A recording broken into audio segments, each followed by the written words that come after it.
Il y a des médicaments ou des shampoings antipelliculaires. Il y a des shampoings antipelliculaires qu'on trouve en grande surface ou chez votre pharmacien. Ça marche, docteur ? Oui, ça fonctionne très bien, notamment à base de sulfure de sélénium ou le cyclopyroxolamine. Vous voyez, quand vous regardez antipelliculaire, c'est souvent ces molécules qui sont présentes à l'intérieur. C'est avec ou sans ordonnance. Ce qui est sur ordonnance, c'est le kétoconazole. C'est sur prescription. Et souvent, ça peut vraiment empêcher les pellicules. Moi, il y a parfois des gens qui ont des pellicules. Et puis, il y a les sourcils aussi, c'est un peu rouge. Et puis, il y a des petites plaques rouges. Ça s'appelle de la dermite séborréique. C'est la même chose. C'est une contamination par ce champignon. C'est extrêmement désagréable. C'est extrêmement stressant, etc. Vous prenez du kétoconazole. Vous faites des shampoings 3 fois par semaine. Vous laissez poser 5 minutes.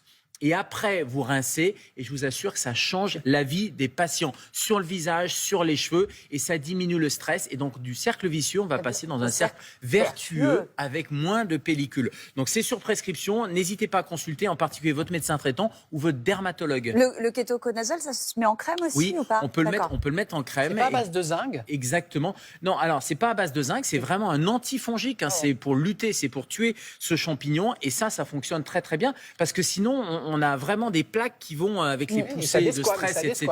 Ça desquame, mais c'est vraiment très désagréable.